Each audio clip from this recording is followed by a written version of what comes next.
Hi everyone, welcome back. Still don't have an intro, should probably get that sorted. So recently I was doing a lot of reading. I read a fair amount of things in August. I read 7 stories, because one was a short story and one's like 2 in one volume.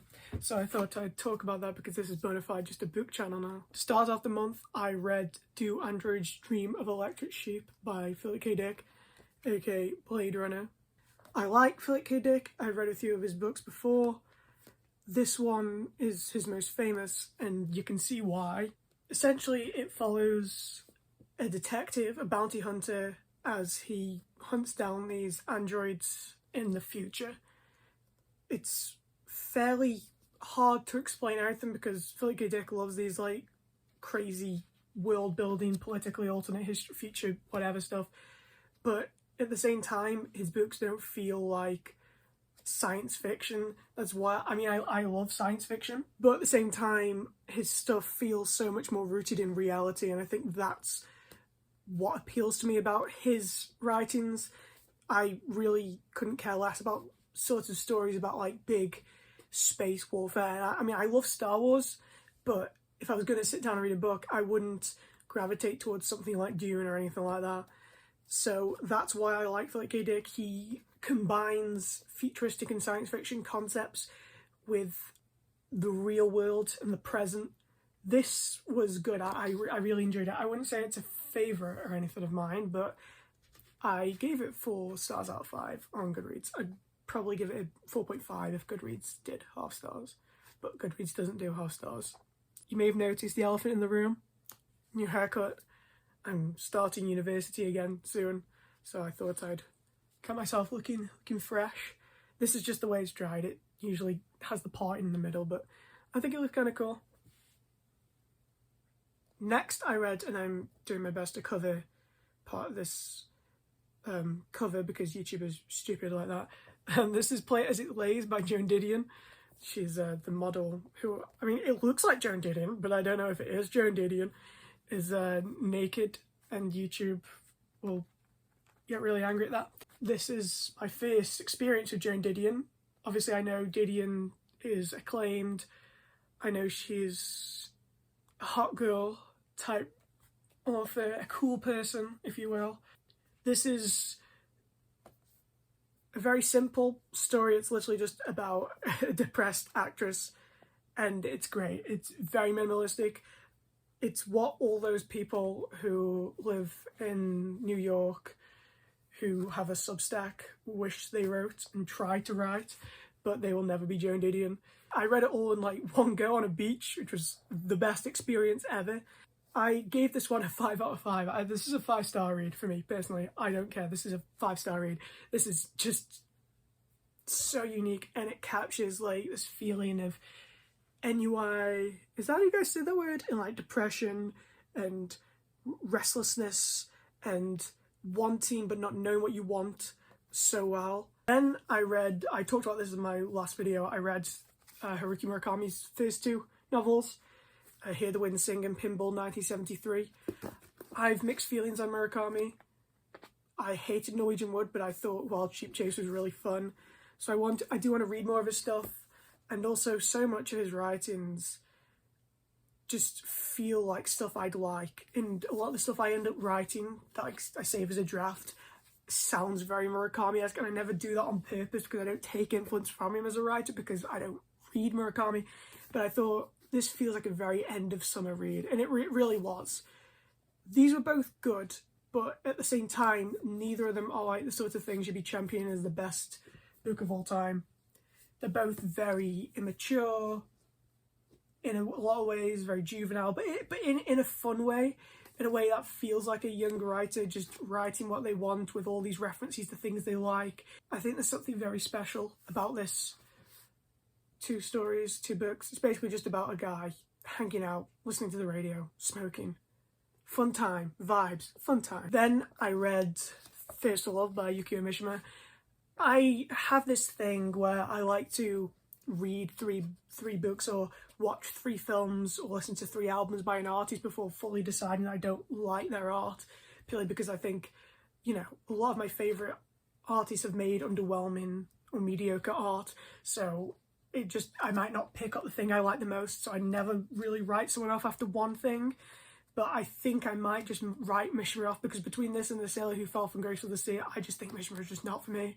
I just find his writing style so dull and tedious. I know it's translated, but you're supposed to translate things to the closest that they actually are. It's about a woman who moves into her father-in-law's house, and then she falls for him and the gardener, and it's just, the writing style is very clunky, and it's very clunky, and there's just so many, it feels like it just repeats things a lot of sentences start the same way. I gave this one 2 out of 5. I don't care for Mishima, sorry. Then I read Seize the Day by Saul Bellow. This I did care for. This was really good. Saul Bellow is part of that category of writers, a bit like Norman Mailer, maybe Philip Roth, even the sort of guys who were really beloved and acclaimed. Gore Vidal also part of a certain era of writers, but nowadays nobody talks about them anymore. Maybe even John Updike, maybe, I don't know, Rabbit Run's still quite popular. This isn't to, you know, say Bellow's outdated. He's not really outdated, but there's a lot of those writers who were big back in their heyday. I mean, this guy was like the most acclaimed writer of his era. He won the National Book Award for Fiction like 3 times. I think he won it more than anyone else. And just nobody talks about him. And I think it's a shame, because this was a good story. It's a very well written one too. It's about a guy named Tommy Wilhelm. And basically he's just failing at everything. And he's failing with his wife, well, his ex-wife or whatever, because they're not living together. And his dad, he has daddy issues. It wasn't life-changing or anything, but it was a very short story, really short book. It's like 100 and something pages. But I think it paints a very detailed picture of the story it's trying to convey. I just think Bellow really has a very talented, there's a very sort of postmodernist style here. Not postmodernist as in one word, like literal. It takes the foundations of modernism, because modernism and postmodernism, despite sharing the names, are so dissimilar that it's pointless comparing them.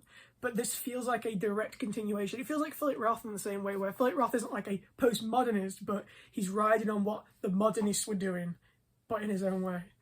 It really reminds me of a less dense Philip Roth. I think Philip Roth writes much more dense than this, but I feel like Nabokov fans would probably get something out of this, quite Nabokovian, you know, 1950s, I believe, 1950s America. So if you're into any writers of the 1950s America, you'd probably enjoy this. Not really the Beat Generation writers, the ones who were a bit more traditionalist with stuff.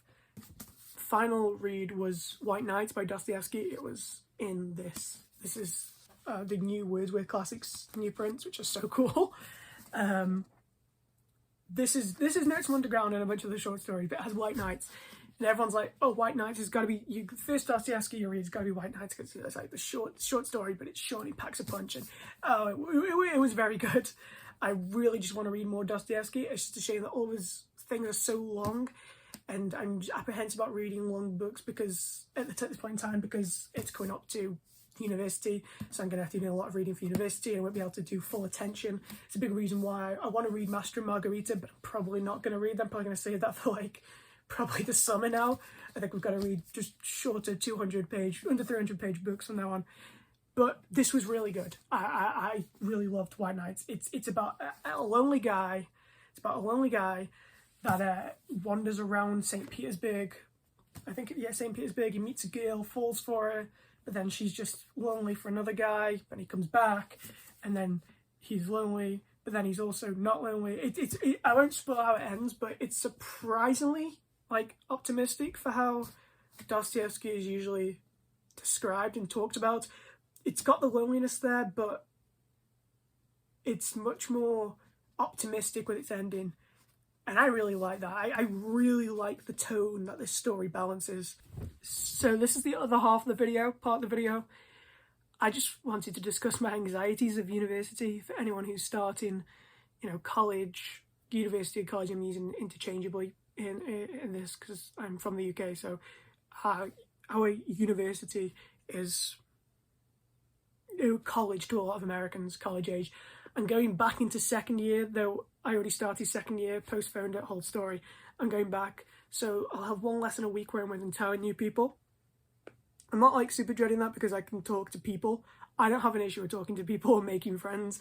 It's whether other people want to talk to me, because I feel I'm a very enthusiastic person and I love talking and I love writing and I love reading. And I just feel sometimes some people aren't like that, especially, I mean, don't get me started on the question of why are these people even doing a literature course.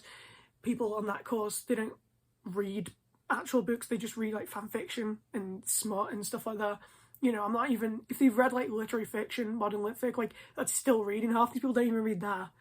You'd think half of these people had never read something in their life the way they talk about literature. It's just, it blows my mind. But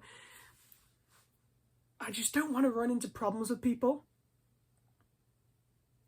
for being too interested and knowing too much in a way. But I love reading, I love storytelling, I love discussing these things, and I don't get why I should feel shamed for it. But at the same time, I don't want to seem like be like the annoying loud guy in the class.